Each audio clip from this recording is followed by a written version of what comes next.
자녀분이 기계 해제 당하셨고 친구 자녀분이 이제 퇴임하셨고.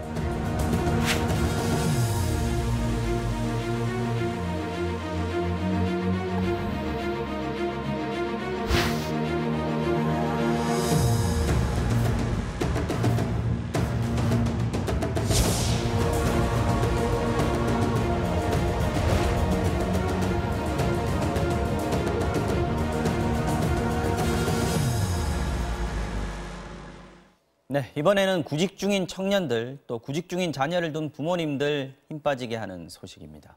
정부가 공공기관의 채용 비리 실태를 전수조사했는데 그야말로 가관이었습니다. 자, 변호사님, 네. 이 전수조사 결과가 어땠는지 요약을 좀 부탁드릴게요. 네, 그 국민권익위나 행안부, 고용노동부 등이 이제 합동 조사를 벌였잖아요. 네. 이제 그래서 총 1,205개 기관을 대상으로 네. 182건의 채용 비리를 적발을 해냈습니다. 182건, 네. 많네요. 그런데 네. 여기에는 지난 국감에서 한창 이슈가 됐던 서울교통공사는 네. 지금 현재 감사원 감사를 받고 있기 때문에 그 조사 대상에서는 제외가 된 그런 상황이고요. 이 채용 비리 182건에 연루된 임직원 57명에 대한 수사가 의뢰되었고 231명이 지금 징계와 문책이 요구된 그런 상태입니다. 어쨌든 대규모 징계, 대규모 수사 의뢰 이렇게 이루어졌는데 구체적으로 어떤 식으로 채용 비리가 있었던 건지 좀 예를 들어서 좀 설명해 주십시오. 네, 좀 특이한 그런 부분이 공영 홈쇼핑과 그다음에 근로복지공단이 있습니다. 그런데 거기도 이제 공공기관이죠. 네, 공영 홈쇼핑도 공공기관입니다. 네. 중소벤처기업부 산하고요. 이제 이곳이 이제 중소기업 제품이라든지 아니면 지역 농수산물을 거래하기 위해서 이제 만들어진 그렇죠. 기관인데 네. 2015년에 개국을 했습니다. 그런데 2015년 2월달에 그러니까 개국 초기죠. 네. 이때 단기 계약직 인턴 6명을 뽑아요. 네. 그런데 서류 없고 필기 없고 면접 없었습니다. 거의 첫 이제 공채였을 텐데요. 예, 네. 그런 상황에서 5개월 뒤에 딱 한 사람만 빼고 모두 다 정규직으로 전환이 되는 거예요.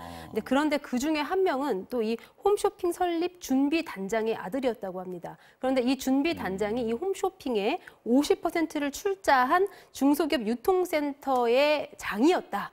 라는 것이 밝혀지면서 네. 굉장히 좀 계획적으로 이루어진 채용 비리가 아니냐 이렇게 좀 지적이 일어나고 있고요. 네. 이제 그리고 또 한 가지는 이제 근로복지공단 같은 네. 경우인데요. 근로복지공단 이제 각 지역마다 지사가 있잖아요. 근데 네네. 어떤 한 지사장은요 조카의 면접을 본인이 봤다라는 것인데요.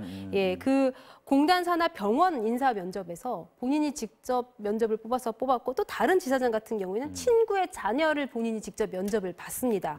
이제 그래서 이 조카를 면접 본 지사장은 지금 직위 해제되어 있고 네. 그 다른 그 친구 자녀를 면접 본 지사장은 지금 퇴임한 상태라고 하는데요. 네. 이제 그 외에도 교육부 산하 경북대 병원에서는 네. 자격증이 없는 그런 직원을 뽑기도 하고 인천대 같은 경우에는 면접날 안 온 사람을 굳이 면접일까지 따로 잡은 다음에 전임 교수로 전임 교수로 뽑아서 결국은 총장, 부총장, 학장이 줄줄이 이 징계 대상이 되기도 했습니다. 네. 그러면 이 채용 비리에 연관된 그 사람들, 임직원들 그리고 자격이 안 되는데 합격이 된 사람들, 이 사람들은 어떻게 지금 처리가 됩니까?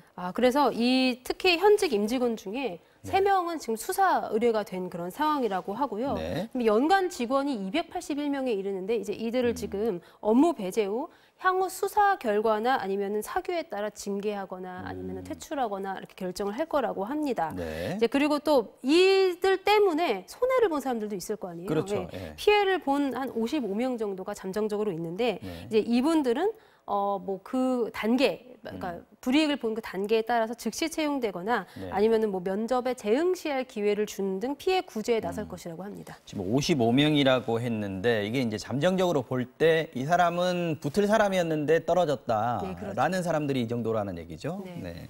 그 이전 단계에서 피해를 본 사람도 있을 텐데 그분들은 좀 명확하게 구분을 하거나 밝혀낼 수가 없는 그런 상황일 수는 있겠습니다. 어쨌든 피해자들이 많습니다. 그죠? 자, 이번에 채용 비리가 적발된 공공기관들 보면 사실 취업 준비생들 입장에서는 정말 가고 싶은 데 아니겠습니까? 그죠. 1순위, 신의 직장이라고 불리는 곳이죠. 그래서 굉장히 좀 정년이 보장되고 안정적이라는 것에서 가장 큰 메리트가 있고요. 급여도 요즘에 이제 중소기업 굉장히 어렵잖아요. 급여도 일반 그런 중소기업보다는 훨씬 높은 그런 수준으로 이어지고 각종 복리 후생, 수당 이런 것들이 정말로 잘 나오는 어떻게 보면 안정적이고요. 그렇죠. 취준생들에게는 가장 선호하는 그런 직역이라고 하겠는데 정말 요즘에 뭐 소득 격차가 더 늘었다고 하잖아요. 부모님들 같은 경우에 정말 한숨을 내쉴 수밖에 없다. 그래서 내가 못나서 내 자녀들도 그 제일 능력, 가슴 아픈 부분일 것 같아요. 능력은 있어도 이런 데 채울 못하는구나. 이렇게 가슴 아파하시지는 않을까 참 걱정이 큽니다. 그런 측면에서라도 이런 공공기관의 채용 비리는 반드시 진짜 뿌리를 뽑아야 되지 않는가 이런 생각이 들고요. 자, 문제가 발견이 됐으니까 대책이 나와야 될 거 아닙니까? 지금 정부가 어느 정도의 수준으로 대책을 지금 마련하고 있습니다. 네, 일단은 이런 채용 비리에 연루된 그런 사람들은 승진을 제한하고 보직도 제한하고 징계 기준을 어떻게 조금 통합적으로 만들어가지고 배포하겠다. 지금 이런 입장을 밝혔는데요. 그리고 또 매년 이런 채용 실태 전수조사를 강화하고 임직원들과 관련된 가족들, 친인척들 같은 경우에는 매년 그 공공기관 홈페이지에다가 몇 명이 들어갔는지 이런 것들을 적시하도록 하는 그런 제도를 마련 중이라고 합니다. 그리고 또 이런 이해충돌 방지법, 즉 공직자에 의한 뭐 가족 채용 이런 것들의 특혜 제공을 제한하는 그런 법률 입법도 추진 중이라고 합니다. 네, 자, 범정부 차원의 전수조사가 이번이 처음이었다고 그러죠. 궁금합니다. 왜 전에는 이런 조사를 하지 않았을까요? 이슈 완전 정복 여기서 마치겠습니다. 김재 변호사였습니다. 수고하셨습니다.